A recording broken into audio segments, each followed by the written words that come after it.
Hi everyone, I am Dr. Vamshi. Welcome to the YouTube channel Unacademy Articulate. Today we are talking into the topic insights into sociology. Sociology, as you guys know, is one of the most popular options of UPSC. Sociology is easy, right? It's interesting, no doubt about that. We'll see how you can score marks and why opting that for people who are new to UPSC preparation or people who are like looking ahead to think to change their optional. We'll see what is sociology, how to go about it, and most importantly, will it fetch me a rank or not, right?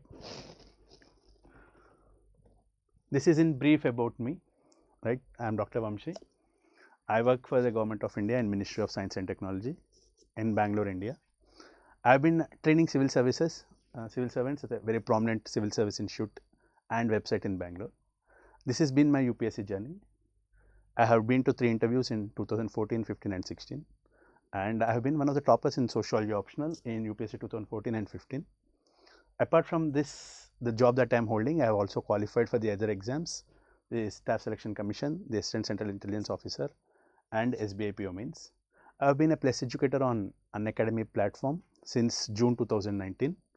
Right, these are some of my students, current IAS probationer AR 470, OPSC second ranker, and they are CAPF professionals, and around 9 students are going to attend the interviews in 2019.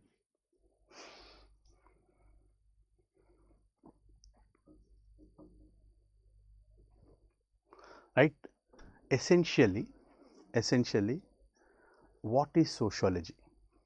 Sociology, as most of you guys have an idea of it, is nothing but the study of society, interactions between people, and how we study it. Right, there will also be social study, right? Study of behavior of people who are as important parts of the society. The next thing, apart from sociology, you can just see here, we'll be studying all other things also, right? Pol science, a little bit of pol science, a little bit of history, a little bit of anthro, a little bit of communication studies or media, very little bit of geography, psychology and economics. So sociology is actually called the queen of all social sciences, right? And it's very interesting,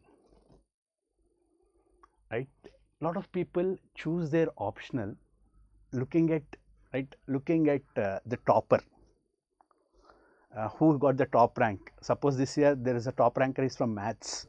I don't think anyone will be taking maths for that. But whenever a topper comes from an art subject, say an anthropology, a political science or an economics, people think that the subject is easy, right? And most often than not, websites put out this data, right? This many people have appeared and this many people are, right? It doesn't matter. Even if there is one person who has appeared and one person who is getting it, right? The success ratio will be so much. You can see agriculture. Not many people will actually want to write agriculture or for that matter medical science, right? So these statistics hide much more than what they reveal. So please understand, for any subject in UPSC, you need to have minimum of an MA level knowledge, postgraduate knowledge. Most of the people who are taking UPSC or attempting UPSC are either from the engineering background or from the humanities background.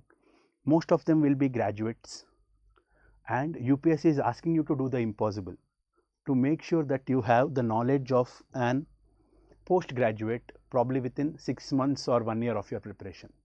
So how to get that marks? And as Amir Khan says in the popular thing, 3 Idiots, बच्चा काबिल बनो, कामयाबी जक मार के पीछे आएगी. Learn the subject, implement it, make sure, I'll make sure that your name is in the list, right? Now, how has the paper changed from 2012 to now? You have seen UPSC people. UPSC in 2013 has changed the mains pattern, where instead of 600 marks earlier, now the option is for 500 marks. Not only that, not only the overall marking, even the individual marking of questions has changed. Gone are the questions which deal with 30 markers, 60 markers, so on. Now you have 10 marker and a 20 marker, and at the very most a mid-term question like for a 15 marker. So there is a word limit that has been introduced. The next thing, gone are the questions where there is a direct question. Explain marks, what are his characteristics and what is his theory. UPSC is now asking you to deal right with the dynamic aspect of this.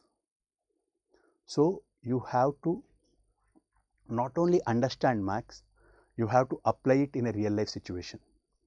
Second thing, all the chapters are interlinked, especially with current affairs. Especially with current affairs, lot of things are interlinked. And in paper 2 and also in paper 1, there are application based questions. Right? I'll just show you a small sample of what are those questions.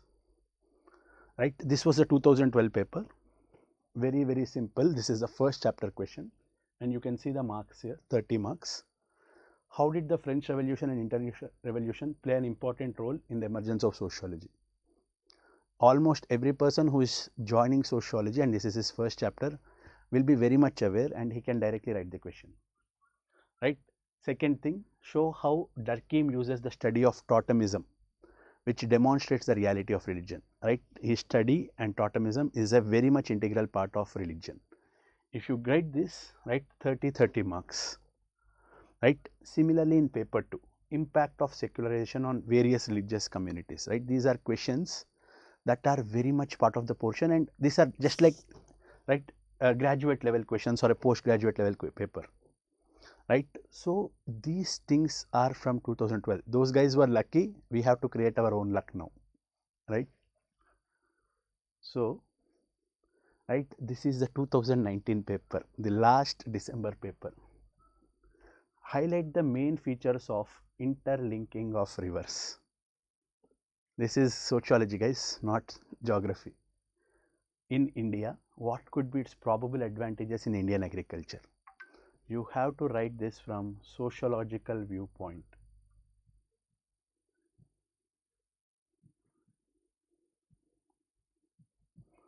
You have to write this from sociological viewpoint. How will you do that? You have to think on your feet and you have to give sociological theories behind this. The second thing, has reduction in green cover affected ecological degradation. Right? These are appearing like either GS3 or GS1 geography question paper. Believe me, they are from sociology paper. Right? Second thing, interpretive understanding of social phenomena and limitations. Right? So people probably will know non-positivism who have studied. So this is that. What according to Merton is a difference between unanticipated consequences and latent functions. A student studies latent functions as part of his portion. Right? This is not even part of your portion. How do you tackle this? Right? So you have to study not only the portion mentioned in the books, you have to study the thinkers, Merton or Marx or Weber, their other works also. Right? This is where a use of a teacher and a person who has learned and an importance of a test series and deeper learning comes in. And believe me, if you are attempting these questions, you will be on the top of the list, because hardly anyone does this. And once you are doing that with a sociological viewpoint, believe me, the examiner will know that you have applied what you have learned. Right? Earlier it was almost like a rote learning thing. Today it is more application based. Right? First thing will come before taking up the optional. Lot of people choose sociology for lot of various things. Some people say it is easy subject, right? कुछ नहीं यार, society के बारे में थोड़ा पढ़ लेंगे, हो जाएगा. The next thing, lot of people, right, do not understand the difference between what is a sociological viewpoint and what is a common sense viewpoint. Right? For example, I tell the sex ratio in this country is going down. Right? Almost all the people who are studying other subjects also can tell what is the reason behind it. Sociology goes into deep. Right? Why are they doing it so? right? What are the functional aspects, dysfunctional aspects? So there is a lot of difference between sociology and common sense. A lot of people write common sense points, right? I am not saying the points are wrong, but they do not have enough sociological aspect in them and expect marks. And when the marks come, they are very, very deeply disappointed, right? And one of the most common things that I've heard and I have come across in my teaching career of 4 years is a lot of aspirants fill papers, right? Old habits die hard. So probably in your graduation or something, you just filled pages and you are expecting marks. Here UPSC has a limit of 250 words per question, right? UPSC has a limit of 250 words, right? And you get 20 marks for this. 20 marks for this one.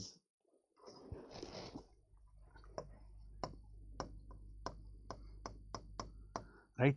Even in your graduation, you are not getting so many marks for so many little words. The only difference is the words have to be precise, right? You cannot fill your pages and expect marks in UPSC. That is where a lot of people falter and they take around third attempt or fourth attempt to realize what they have to actually put into this. Next biggest advantage of sociology, right? ये तो हो गया आपको डराने के लिए. Now this is the biggest advantage. In sociology, you read for one paper only, right? You read for one paper only and you will get marks in two papers. So you can relax when others are just reading. Next thing, you have to work on your conceptual clarity. Once you are reading for the first paper, right, you have to use those concepts in second paper. What is happening in India? How is that concept applicable in Indian context? How is that applicable to the current social reality? And with legitimate expression. That means you do not take extreme viewpoints and you give both sides of the aspect, right? For example, the Citizenship Amendment Act currently which is going on, right? Almost everyone in India knows about it. So what are the viewpoints? What is the functional aspect, right? Everyone knows about the historical aspect. A sociologist must write what are the functional aspects. Why are people doing it, right? There must be some legitimate reason, right? However, you cannot appear to have one viewpoint. So you have to give the dysfunctions of it as well. Once you are doing it, or you can write it in a cause and a consequence manner. Why is the cause? Why is the CAA protest happening? Right? What are the causes? And what can be the likely consequences? With some sociological viewpoint, right? Believe me, the person will most appreciate this. The person who is examining your paper,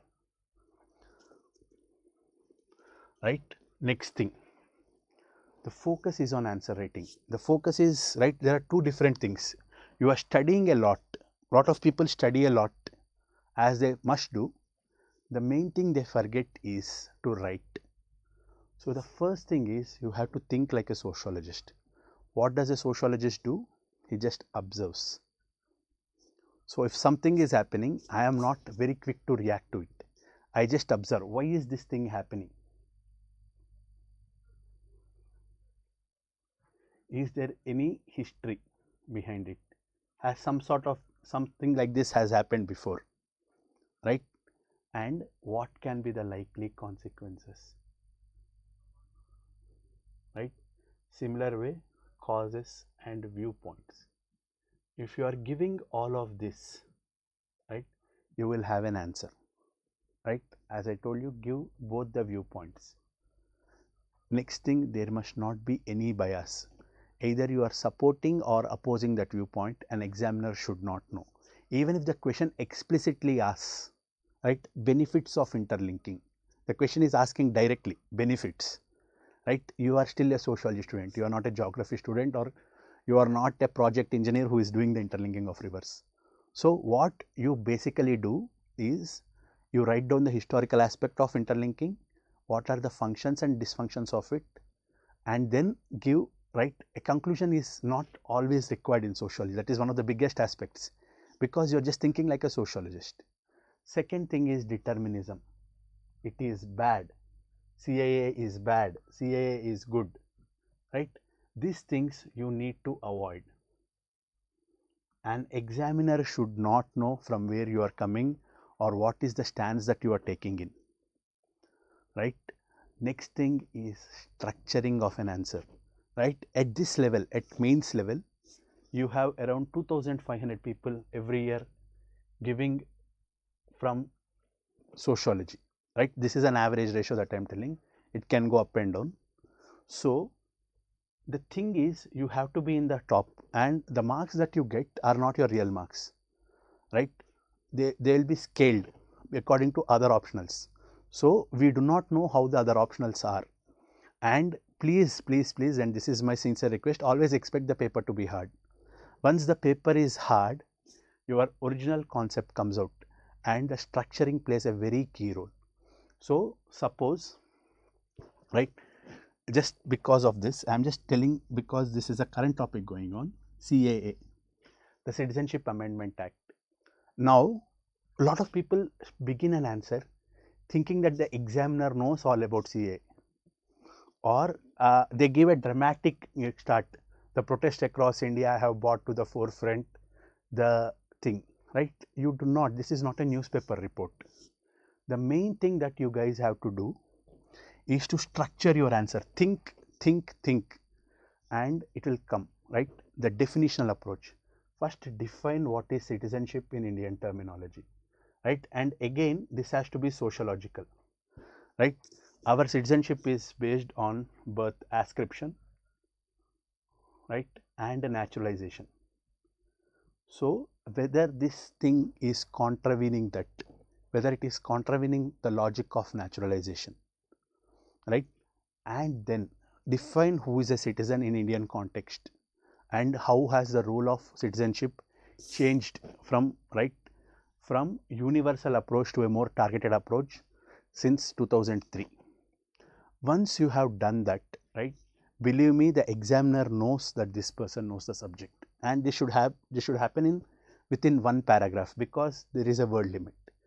And then give out what is happening in citizenship amendment, the functions and dysfunctions. Even if you write brief bullet points with self-explanatory sociological expressions, it becomes very, very scoring option, right? Simple, concise, and precise. This is the mantra that you have to follow. And believe me, 300 is just a benchmark, right? People will stop taking maths or physics and go for socio, because that is the kind of impact that a very good answer will have on your overall marks, right? Now, the more thing, sir is telling about sociological perspective. What exactly is a sociological perspective? Sociological perspective means looking at a society from an outsider point of view, right? Suppose there is violence on women happening, which is a very regrettable thing, but what are the reasons for it, right? Whether all the people are doing, right? Whether there is a behavioral aspect to it, right? Behavioral aspect. If you are doing such analysis and giving out a thinker's perspective, and the thinker's perspective will come only if you start reading, right? Is there a relation between a religion and people? Is there a relation between birth, place where he is burning? If there is a relation between family structure and why he is behaving, right? Most of this violence on women happens if there is some sort of disturbed childhood, or if there is a single parent family, right? So there is childhood deviance, that means he falls into bad company. There is no education complete. So all these things come about if you start reading, and this is the perspectives that an examiner is looking for, right? This is an outside thing, right? Manifest what is being seen outside. What is hidden inside is the sociological perspective. If you are doing this, right, if you are doing this and are able to establish some sort of logic between the outside function and the inside structure, this itself is a sociological perspective.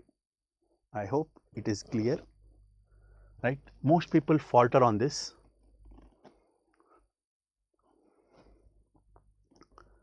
Then paper 2, right?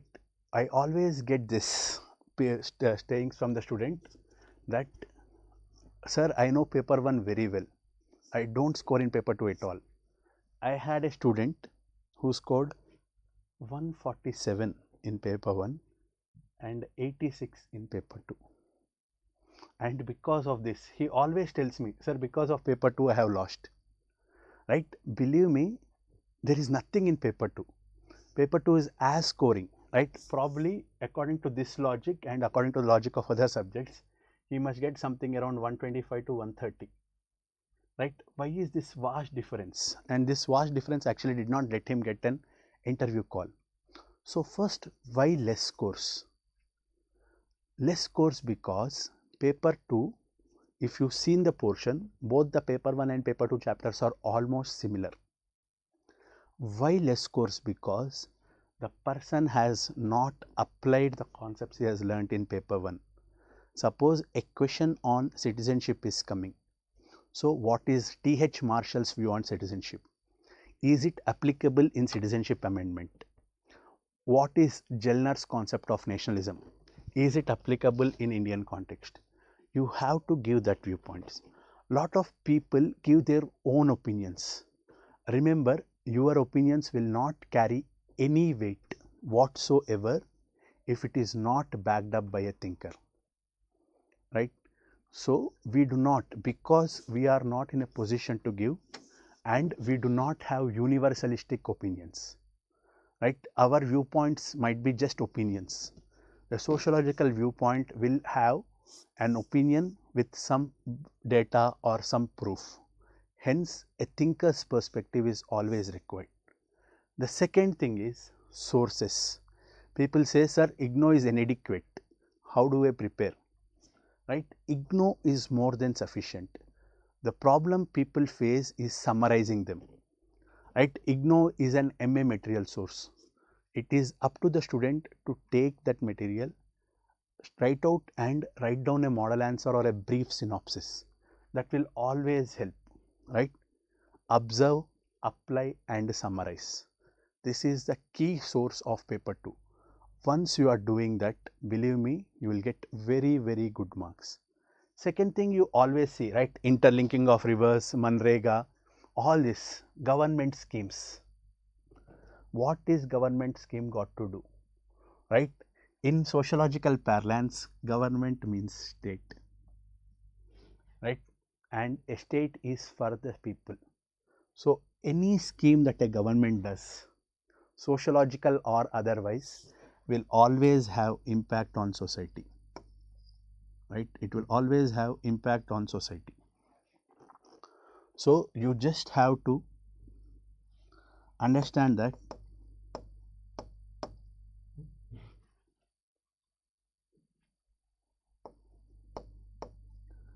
some problem, right? It will always have some impact on society.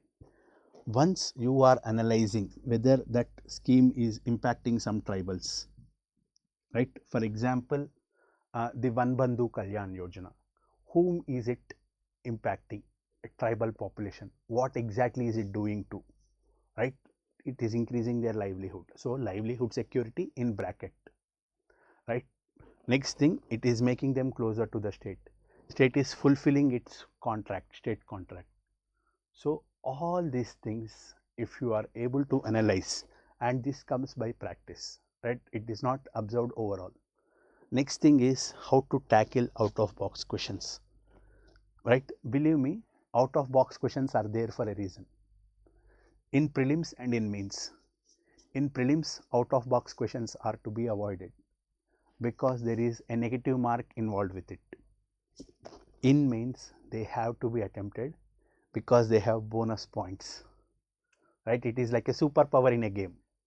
It will be very hard to reach, but once you reach it, you have a superpower and more number of points. So similarly, if there is something like an interlinking of river, try to apply it sociologically. Try to see what things. So interlinking of river is done. So what will happen? Suppose there is a flood, a basin is low. This is geography. So it will cause development induced displacement, right? So that is how you have to get out and write sociological analysis of out of box questions. Once you are doing that, right, marks will come more and this parity will be restored, and you need not have to work much for paper 2. You only have to apply,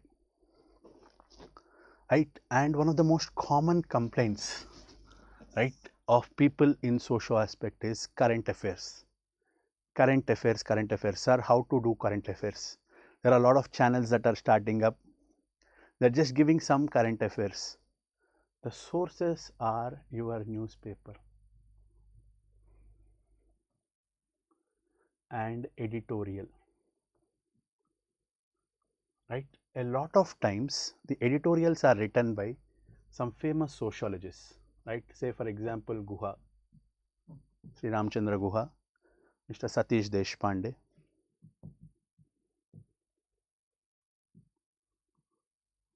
right? Deepankar Gupta.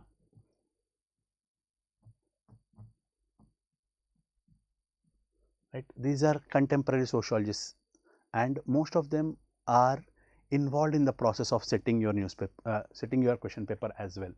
So, if you include their viewpoint, just go through them, right, and try to write down their viewpoints, and you can write directly. Ramchandra Guha has commented, Satish Deshpande has commented, so on and so forth. Next thing is what to read, how to read. Make sure that you are reading topics that are related to women, right? The scheduled caste and tribes, the disprivileged society, that, right, child development, right? If you are doing all of them, right, that topic is very, very important. Next thing, how much to read, right? Most of the times, what happens is you have an information overload. A same topic is given in various viewpoints. So what you do is, right, take a viewpoint, try to work up your own solution to it and keep it ready. Usually the contentious issues, right, or the social issues, you can keep it at one point, right? And how to give, how to think on my feet in the exam. As I already told you, there are, right, there are 3 ways to write a current affairs question in sociology, right? Most of the times the current affairs question, you don't remember anyone who has given it, but you now know how it is affecting some parts of the society. So what you do first time is functional aspect, right? CAA, what is the functional aspect of it, right? It gives citizenship to religious persecuted minorities from other states. It will improve foreign relations between other states, right? It will give social capital. Next thing, it will also restore the social contract. So this kind of things. Then what are the dysfunctional aspects? It gives a narrow, right? Our citizenship was universal. Now it has become ascribed citizenship, right? A few minorities might be left out, or it is against constitutional morality. If this kind of words and terminologies you are using, it becomes very simple. Similar way, the causes and consequences of the same, right? What are the causes and what are the consequences? And in case you know any perspective, and if any of these thinkers or the thinkers that you have come across have given any perspective, you can include. So usually the question comes for either 10 or 20. For a 10 marker you will be getting 6, and for a 20 marker you will be getting somewhere between 12 to 13, right? So always attempt a dynamic question in sociology, and I think this is true for all the art subjects as well. These questions in mains are to be attempted. These are your superpowers, and these questions have to be left in prelims, right? In prelims you have to qualify, in mains you have to top. That is the difference between both the exams. Prelims is a test of your decision making, mains is a test of your knowledge, right? Next, biggest complaint that I get, itne sare thinkers hai, right? Itne sare thinkers hai, I can't remember anyone, right? At least, right, I understand there are a lot of perspectives, you are reading big books, you are reading small books, but whenever there is a key thinker, right, for example Marx, Weber, there came and Giddens, right? Anthony Giddens, very underrated thinker, but he has given a most important concept of postmodernism. So Giddens today is very, very important, and he is very, very approachable and easy concepts. So if possible, try to include them, right? Next thing, conceptual based thinkers, right? If suppose a concept, say for example like a civil religion, right, or for example something like a desecularization, these are very, very specific topics that UPSC asks, right? So secularization is in your portion, desecularization you have to learn since it's sociology. So civil religion was given by Robert Bellah, right, and desecularization was given by Peter Berger, right? Similarly, in paper 2 there is something called as Sanskritization. Just a second. There is something called as Sanskritization, which is very much part of your portion, which is given by M.N. Srinivas. This everyone writes, right? M.N. Srinivas. This everyone writes. There is something called as, right, desanskritization. Right, sorry. Desanskritization. Now, this is because, as I told, secularization is in portion, desecularization you have to learn. So, Sanskritization, desanskritization. This is given by D.N. Majumdar. Right, it is given by D.N. Majumdar.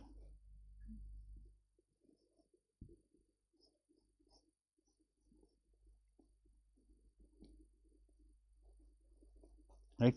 So, these kind of things are non-negotiable. If there is a concept and a question directly comes from the concept, you have to write the thinker's name, right? This is the first point of contact that the examiner knows that you know what you are writing, right? Others can be avoided if you remember, but the main thing is don't misquote any thinker or don't misattribute. I understand we are in the era of WhatsApp and post-truth, but marks are the key here. So अगर किसी thinker ने coat नहीं किया तो आप भी उसका नाम मिसकोट मत कीजिए. So don't avoid misquoting, right? And people say it is too much, sir, I can't remember. What if I forget, right? What if I forget? The main thing is we tend to remember things that we actually have an interest about, right? For example, I keep asking my students, who is Taimur Ali Khan or someone?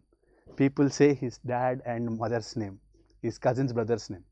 Why are we so much, right, know about him? Because we are interested. So develop interest, definitely you will be able to remember all of these people, right? See what is his thinking, what is his relevance, right? So as simple as that, right? Thinkers are your gateway to getting good marks in sociology, and believe me, it's a very small part, right? Very small part, and it will help you in scoring a lot of marks, right? Next thing we are going about, right? Big question, $1 million question for a lot of people, economic and political weekly, right? Economic and political weekly, right? This has become a non-negotiable aspect, especially for paper 2, right? A lot of thinkers whom I spoke about are direct contributors. So if you are reading this, you can attribute the quotes directly. Next thing, EPW picks out topics which are of much importance in society, right? For example, the Me Too movement, right? When the news broke out of Me Too movement in the world and India in particular, this was in early 2018. UPSC was very quick to pick up the question. You can check the 2018 paper, and UPSC was very quick to pick up this question. And people were asking me, right, sir, abhi to India mein shuru hua. This was the time when Tanushree Datta was, right, having narrating her own ordeal and all. So why did UPSC ask this question? and it is still not yet. It was after UPSC the exam that the Me Too became a full-blown movement, right? Various names started coming out and all. But the article on EPW and its likelihood impact on Indian society was already there. So EPW acts as a kind of guide to what to read. So that makes it very, very important to read, right? Second thing is how much to read. Read things that pertain to sociology, economical and political, right? If they are attracting sociology, if they are attracting society, you can go ahead, right? Next thing is the language in EPW, even for an English graduate or a literature student, is little tough to understand. So always have a normal dictionary. You already have your mobile phones, and a sociological dictionary like Penguin Dictionary, which is available freely on the internet. Have it beside you and write down whenever you decipher something, right? People tell on, right? What about GIS, right? There are a lot of websites that are publishing GIS on EPW, right? But they conveniently ignore sociology students. So I would write, if you have a group subscription, go for group subscription and share your articles if you have a group of friends, right? Read with them. That will be the best thing, right? Because most of the GIS, right, they are written without a sociological perspective. So they, because even they are concentrated more on the general studies part of it. So just for NIM sake, right, just for your thing, pick up a digital subscription and share it with your friends and use it. Believe me, it is a priceless thing in your paper 2 preparation, right? Next thing, right? Big question, $1,000,000 question, right? You can please read it here. Book जितना छोटा है उतना ही छोटे marks मिलेंगे, right? These books have gone into popular, right, this thing, and I am not against any of these authors, right? As I keep saying to my students, my simple logic, you study H.C. Verma in your physics because he is a physicist. You study a graduate level book, a mathematician book or a commerce book because he is a commerce graduate, right? None of the people who are writing these books are an expert in their own subject, right? They don't have an MA degree or a PhD in the subject that they are writing in. People play on your insecurities, and what is small, especially when an exam is as big as UPSC, what is small will always sell, right? But remember, people who are actually also endorsing this book, they have their own motives behind it, right? So always avoid such kind of guides, especially with something as dynamic as sociology, right? If the dynamic part, right, to tackle the dynamic part, to know the gist of it, these books according to me are not sufficient, right? Please understand, this is not a scoring optional at all if you are reading from small books. But if you have big things, right, you are competing with a person who is reading physics, right? He is doing some 10 books of standard books. You are reading a person who is doing medicine, right? And he is reading his own 100 books, right? Big books you already know of medical portion. So how do you expect UPSC to bring parents? This person should get 300, you should also get 300. So you must work as hard as this person, right? And no one reads a 300 pages book to get 300 marks, right? These are just marketing gimmicks, and we have your best interest at mind. So work, understand your knowledge, improve your knowledge base. Definitely you will score marks, right? These are the books that are recommended. These are the books that are there from long time, right? This is Ritzer for thinkers, and this is a smaller book of Ritzer. People complain that Ritzer is very tough. There is a smaller book of it called Abhijit Kundu. It's written by a sociologist. And then the classic books, Harlambos and Holborn and Anthony Giddens, right? These things are available on the e-commerce websites, right? People say their complaint is it is bulky and it is costly. This bulk will give you marks, right? this is cost of one pizza or two pizzas, and this will determine your future. So always try to maintain and study from good books, right? And take guidance of people who are experts in that, right? Go on YouTube website if you are preparing hard, or you already have an academy with you. You can log in anytime. You can connect to any class and ask an educator, because educators themselves are subject experts on this, right? Once you do that, believe me, sociology is a child's play because of your growing interest, right? I hope I have been, right, able to answer most of your doubts, right? Please subscribe me on an academy, right? And my code is Vamshi YT10, right? Vamshi YT10. This is my code, Vamshi YouTube 10. You can subscribe an academy plus course, right? Go through, you can join me on my live class, right? Come, let's crack it, right? Thank you.